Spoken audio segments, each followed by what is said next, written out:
One day I went to one of my professor's office hours and she was running a bit late. As soon as she got there, she automatically had to pour herself a cup of coffee even before we started the conversation.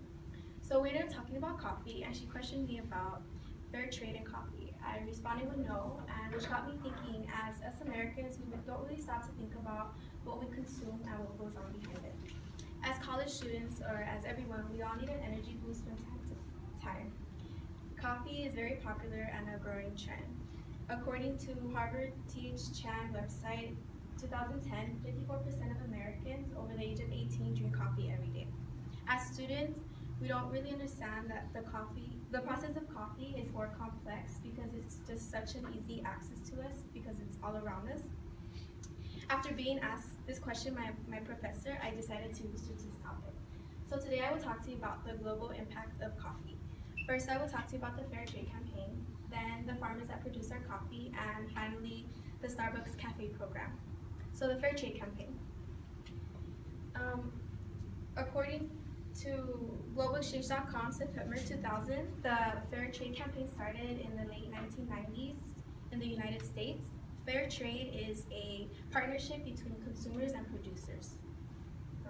Fair trade sets a criteria for commodities. A commodity is a material or agricultural product that can be bought or sold. Some examples of commodity are tea, honey, cocoa, fruits, vegetables, and especially coffee.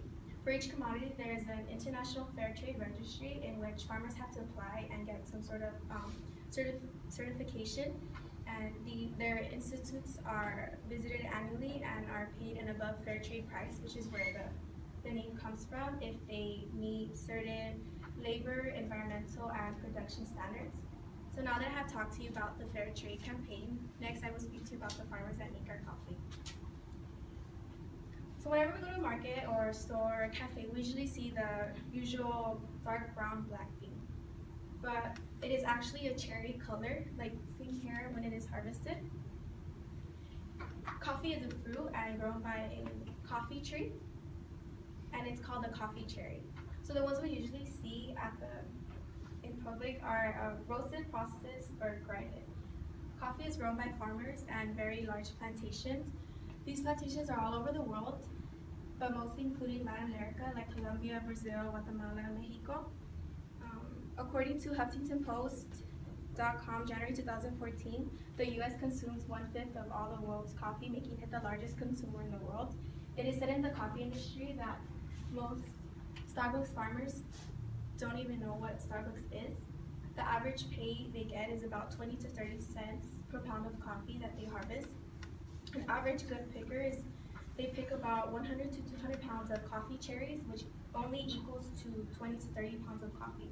So an estimate is about $600 a year that they get paid for this labor. Because of this, they do need to bring their children to work sometimes, and which leads to a cycle of poverty and debt because the students aren't attending school and they're basically just taking the place of the children. When this research was released, many consumers started to advocate and protest for this. One of the biggest targets was Starbucks because it is the largest coffee retailer in the world, and they're responsible for most of the farmers. In February 2000, they hosted peaceful demonstrations outside of Starbucks, and this is when Starbucks decided to take action. Now that I have talked to you about the farmers producing our coffee, next I will talk to you about the Starbucks campaign. So as we all know, Starbucks is everywhere, almost in every corner, including down our building here. According to Huffington Post, the annual revenue in 2015 was $60.4 billion. Starbucks was targeted when this research was released because they are the biggest and most popular. So they decided to take action and created the cafe program, which stands for Coffee and Farmers Equity. It's supposed to help farmers and environmental growing methods. During my research, I did find that all of the sources were from Starbucks, so I got a biased point of view, and I was not able to find another source on the effects of it, if it's actually working or still going on. Now that I have discussed the cafe program, let's review everything I talked about today.